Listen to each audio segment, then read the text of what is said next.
ನಮಸ್ಕಾರ.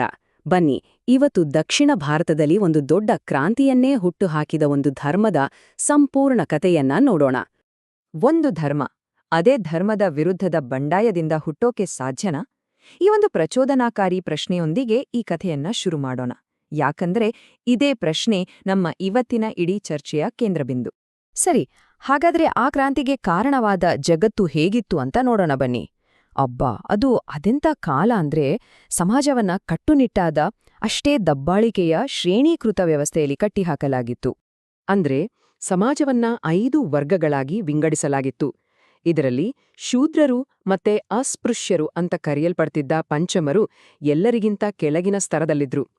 ವೈದಿಕ ವ್ಯವಸ್ಥೆ ತಂದಿದ್ದ ಈ ತಾರತಮ್ಯ ನಿಜಕ್ಕೂ ಭಯಾನಕವಾಗಿತ್ತು. ಅವರ ಪರಿಸ್ಥಿತಿ ಎಷ್ಟೊಂದು ಹೀನಾಯವಾಗಿತ್ತು ಅಂದ್ರೆ ಶೂದ್ರರ ನೆರಳು ಕೂಡ ಅಪವಿತ್ರ ಅಂತ ನಂಬಲಾಗ್ತಿತ್ತು. ಅಷ್ಟೇ ಅಲ್ಲ, ಅವರು ನಡೆದ ದಾರಿಯನ್ನ ಶುದ್ಧಿ ಮಾಡೋದಕ್ಕೆ ಅಂತ ತಮ್ಮ ಸೊಂಟಕ್ಕೆ ಪೊರಕೆಯನ್ನೇ ಕಟ್ಕೊಂಡು ಓಡಾಡ್ಬೇಕಿತ್ತು. ಇದಕ್ಕಿಂತ ಅಮಾನವೀಯತೆ ಇನ್ನೇನಿದೆ? ಇಲ್ಲಿ ನೋಡಿ, ಇದು ಇನ್ನೂ ಶಾಕಿಂಗ್ ಆಗಿದೆ. ಜ್ಞಾನವನ್ನೇ ಒಂದು ಅಸ್ತ್ರದ ರೀತಿ ಬಳಸಲಾಗಿತ್ತು.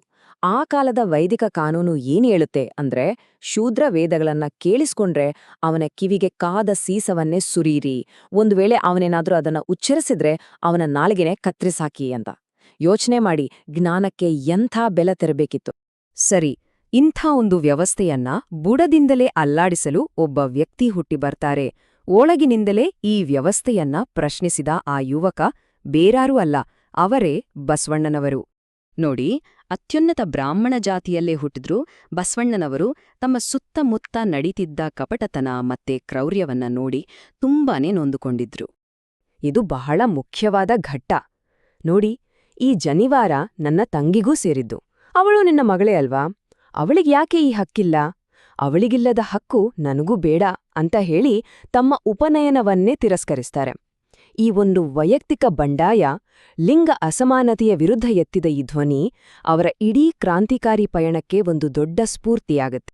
ಬಸವಣ್ಣನವರು ಕೇವಲ ಹಳೆಯ ವ್ಯವಸ್ಥೆಯನ್ನ ತಿರಸ್ಕರಿಸಿ ಸುಮ್ಮನಾಗಿಲ್ಲ, ಬದಲಾಗಿ 3 ಅದ್ಭುತವಾದ ಕ್ರಾಂತಿಕಾರಿ ತತ್ವಗಳ ಮೇಲೆ ಒಂದು ಹೊಸ ಸಮಾಜವನ್ನೇ ಕಟ್ಟಕ್ಹೊರಟ್ರು.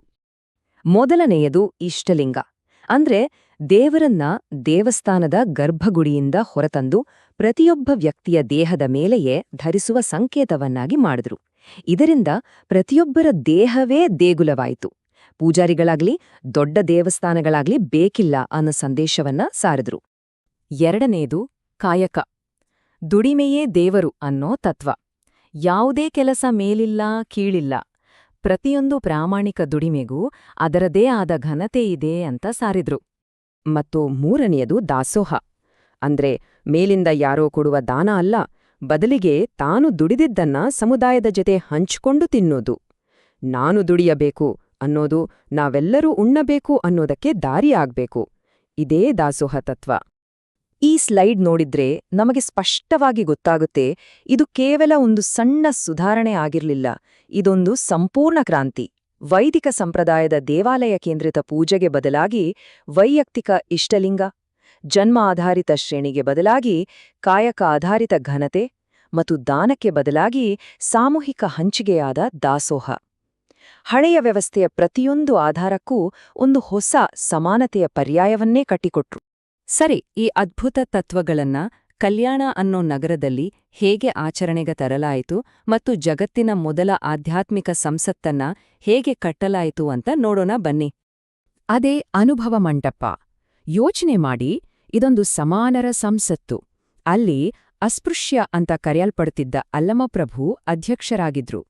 ಚರ್ಮದ ಕೆಲಸ ಮಾಡೋ ಢೋಹರ ಕಕ್ಕಯ್ಯ, ಸಮಗಾರ ಮಾದಾರ ಚನ್ನಯ್ಯ, ಅಂಬಿಗ ಚೌಡಯ್ಯ, ವೇಶ್ಯೆಯಾಗಿದ್ದ ಸೂಳೆ ಸಂಕವ್ವ, ಕಾಶ್ಮೀರದ ರಾಜ, ಬ್ರಾಹ್ಮಣ ಪಂಡಿತರು, ಹೀಗೆ ಸಮಾಜದ ಎಲ್ಲಾ ಸ್ತರದ ಜನರು ಒಟ್ಟಿಗೆ ಕುಳಿತು ಸಮಾನರಾಗಿ ಚರ್ಚೆ ಮಾಡ್ತಿದ್ರು.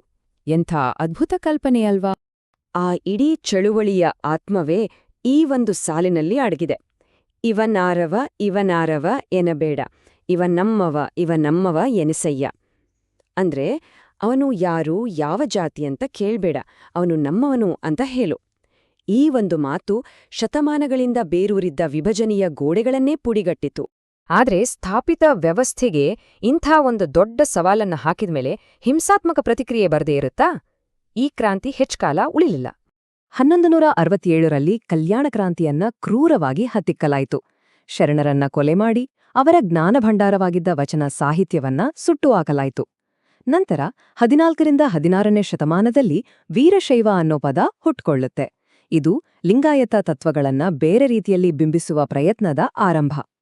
ಆಮೇಲ್ನೋಡಿ 1871ರಲ್ಲಿ ಬ್ರಿಟಿಷರು ಕೂಡ ತಮ್ಮ ಜನಗಣತಿಯಲ್ಲಿ ಲಿಂಗಾಯತ ಧರ್ಮದ ವಿಶಿಷ್ಟ ಆಚರಣೆಗಳನ್ನ ನೋಡಿ ಇದೊಂದು ಪ್ರತ್ಯೇಕ ಧರ್ಮ ಅಂತ ಘೋಷಿಸ್ತಾರೆ.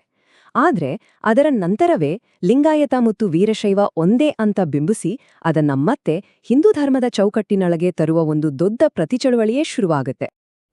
ಇತಿಹಾಸದಲ್ಲಿ ನಡೆದ ಆ ತಿರುಚುವಿಕೆಯ ಪರಿಣಾಮವೇ ಇವತ್ತಿನವರೆಗೂ ಮುಂದುವರೆದಿರುವ ಅಸ್ಮಿತೆಗಾಗಿಯ ಹೋರಾಟ. ಈ ಗೊಂದಲ ಏನಿದೆ ಲಿಂಗಾಯತ ಮತ್ತು ವೀರಶೈವ ಪದಗಳ ನಡುವೆ, ಇದು ಕೇವಲ ಇತಿಹಾಸದ ವಿಷಯವಲ್ಲ. ಇದು ಇವತ್ತಿನ ಒಂದು ದೊಡ್ಡ ರಾಜಕೀಯ ಸಮಸ್ಯೆಯಾಗಿದೆ. ತಮ್ಮ ಮೂಲ ಸ್ವತಂತ್ರ ಅಸ್ಮಿತೆಯನ್ನ ಮರಳಿ ಪಡೆಯಲು ಸಮುದಾಯ ನಡೆಸ್ತಿರುವ ಹೋರಾಟದ ಕೇಂದ್ರಬಿಂದುವೇ ಈ ಗೊಂದಲ. ಹಾಗಾದ್ರೆ ನಾವಿಲ್ಲಿ ಅರ್ಥ ಮಾಡ್ಕೊಳ್ಬೇಕಾದ ಪ್ರಮುಖ ಅಂಶ ಏನು ಅಂದ್ರೆ, 12ನೇ ಶತಮಾನದ ಆ ಕ್ರಾಂತಿಯ ಉದ್ದೇಶ ಮತ್ತೊಂದು ಹೊಸ ಜಾತಿಯನ್ನ ಸೃಷ್ಟಿಸುವುದಾಗಿರ್ಲಿಲ್ಲ, ಬದಲಾಗಿ ಜಾತಿ ವ್ಯವಸ್ಥೆಯಿಂದಲೇ ಸಂಪೂರ್ಣವಾಗಿ ಹೊರಬರುವ ಒಂದು ದಿಟ್ಟ ಪ್ರಯತ್ನವಾಗಿತ್ತು. ಇದೆಲ್ಲವನ್ನೂ ನೋಡಿದ ಮೇಲೆ ನಾವು ಮತ್ತೆ ಶುರುವಾಡಿದ ಪ್ರಶ್ನೆಗೆ ಬಂದು ನಿಲ್ತೀವಿ. ಇಂದು ಲಿಂಗಾಯತ ಧರ್ಮ ಬಸವಣ್ಣನವರು ಕಂಡ ಸಮಾನತೆಯ ಧರ್ಮವಾಗಿ ಉಳಿದಿದೆಯಾ ಅಥವಾ ಕಾಲಕ್ರಮೇಣ ಮತ್ತೊಂದು ಜಾತಿಯಾಗಿ ಮಾರ್ಪಟ್ಟಿದೆಯಾ? ಒಂದು ಕ್ರಾಂತಿಯ ಆದರ್ಶಗಳು ಕಾಲದ ಪರೀಕ್ಷೆಯಲ್ಲಿ ಹೇಗೆ ಉಳಿತವೆ ಅನ್ನೋ ಈ ದೊಡ್ಡ ಪ್ರಶ್ನೆಯೊಂದಿಗೆ ಇವತ್ತಿನ ಈ ಕಥೆಯನ್ನ ಮುಗಿಸೋಣ.